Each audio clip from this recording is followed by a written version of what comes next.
चलिए आज बात करते हैं एक ऐसे देश की जो ना एक फैसिनेटिंग पैराडॉक्स है।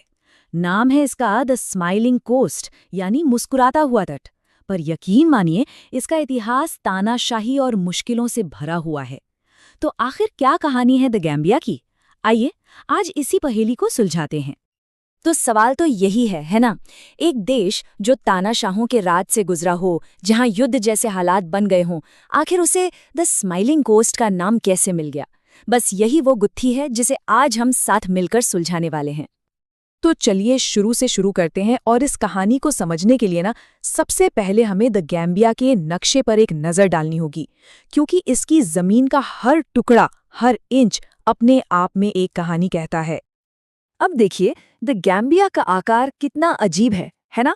लगता है जैसे किसी ने गैम्बिया नदी के दोनों तरफ बस एक पतली सी लकीर खींच दी हो। यही नदी, गैम्बिया नदी, इस देश की लाइफ लाइन है, इसकी जीवन रेखा। इसी से इसका व्यापार चलता है, इसी से इसकी संस्कृति है और यही इसकी पहचान है। तो सवाल फिर वही कि आखिर इस देश का नक्शा इतना अजीब क्यों है? इसका जवाब हमें मिलता है इतिहास में। उस दौर में जब ब्रिटेन और फ्रांस जैसी बड़ी कॉलोनियल पावर्स इस इलाके पर कब्जे के लिए आपस में लड़ रही थीं। ये जो टाइमलाइन है ना, ये पूरी कहानी बयां करती है। ये बताती है कि कैसे सदियों तक चली खींचतान ने द गैम्बिया को ये अनोखा आकार दिया। सबसे पहले पुर्तगाली आए, फिर ब्रिटेन और फ्रांस के बीच समझौतों का दौर चला। हर एक घटना ने इसकी सीमाओं को, इसके नक्शे को गढ़ा। और फिर फाइनली 1965 में इसे ब्रिटेन से आज़ादी तो मिल गई, लेकिन वो औपनिवेशिक विरासत आज भी इसके नक्शे में साफ झलकती है। पर अफसोस, आज़ादी की ये खुशी ज़्यादा दिनों तक टिक नहीं पाई। बहुत जल्द ही देश एक ऐसे अंधेरे दौर में चला गया जहां सत्ता एक ही व्यक्ति के हाथ में सिमट कर रह गई और लोगों की आवाज़ को बेरहमी से दबा दिया गया। और इस अंधेरे दौर का चेहरा बना याह्या जम्मे। 1994 में जब वो सत्ता में आया तो उसने वादा किया था भ्रष्टाचार को जड़ से उखाड़ फेंकने का, लेकिन हुआ ठीक उल्टा।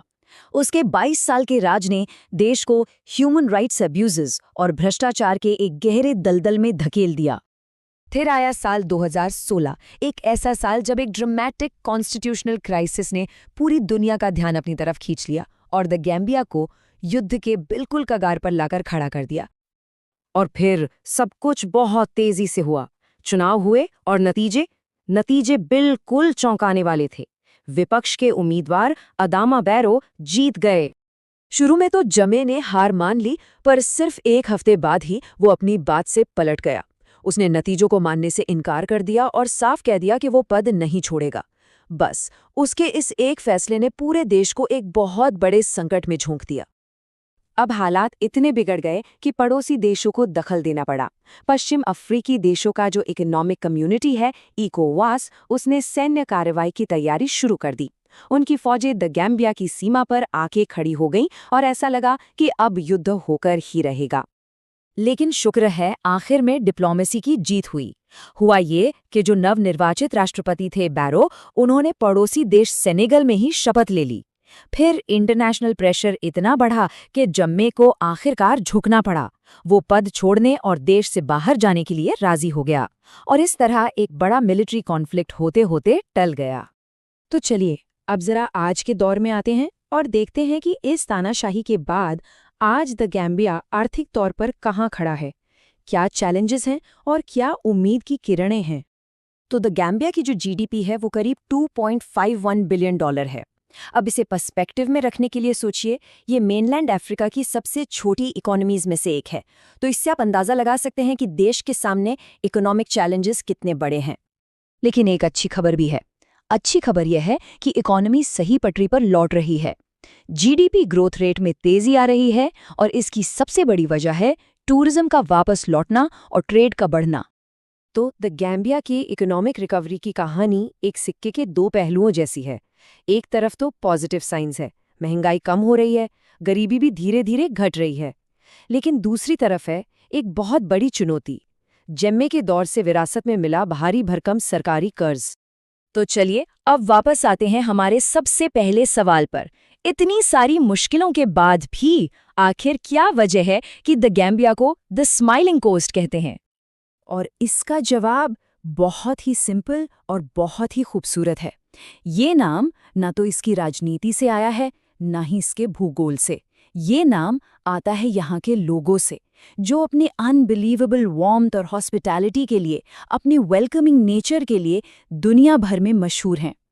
ये जो स्माइलिंग कोस्ट वाली पहचान है ना, इसकी नींव कुछ मजबूत कल्चरल पिलर्स पर टिकी है। सोचिए, यहाँ की 90% आबादी मुस्लिम है, लेकिन देश प्राउडली सेक्युलर है, धर्मनिरपेक्ष है। यहाँ ईसाई और दूसरी ट्रेडिशनल बिलीव्स को मानने वाले लोग सब एक साथ पूरी शांति और इज्जत के साथ रहते हैं, और यही चीज़ एक बहुत मजबूत कम्युनिटी फीलिंग पैदा करती है। और हाँ, गैम्बिया की कल्चर की आत्मा बसती है उसके संगीत में, और उस संगीत का दिल है कोरा। ये जो 21 तारों वाला इंस्ट्रूमेंट है ना, इसकी धुनें बिल्कुल पानी की तरह बहती हैं, एकदम शांत, मधुर और सीधे रूह को छू लेने वाली। और जो लोग इस कोरा को बजाते हैं उन्हें कहते हैं ग्रियोट्स। लेकिन ये सिर्फ म्यूजिशियंस नहीं हैं, ये तो अपने समाज के इतिहासकार हैं, कहानीकार हैं। ये अपनी कला के जरिए सदियों पुरानी कहानियों को, इतिहास को पीढ़ी दर पीढ़ी जिंदा रखते हैं। और जाहिर है, खाने की बात किए बिना कोई भी कल्चर की कहानी पूरी नहीं हो सकती। यहाँ का जो नेशनल डिश है, डोमोडो, वो सिर्फ एक पकवान नहीं है, वो कम्युनिटी का सिंबल है। इसे अक्सर एक ही बड़े बोल से सब लोग मिलकर खाते हैं, और यही तो है वो एकता और अपनेपन की भावना जो सबको जोड़े रखती है। तो आखिर में द गैम्बिया की कहानी हमें एक बहुत बड़ी बात सिखाती है कि किसी भी देश की असली पहचान उसके नक्शे की लकीरों या उसकी राजनीति से नहीं होती। असली पहचान तो होती है उसके लोगों के दिलों में, उनकी गर्मजोशी में, और मुश्किलों में भी मुस्कुराते रहने की उनकी ताकत में। तो जाते जाते हम एक सवाल छोड़ जाते हैं कि किसी देश को असल में रिजिलिएंट क्या बनाता है? उसकी सेना, या उसकी इकोनॉमी, या फिर उसके लोगों की मुस्कुराहट और हर हाल में एक दूसरे का साथ देने का जज्बा? द गैम्बिया की कहानी हमें इस सवाल पर सोचने के लिए मजबूर करती है।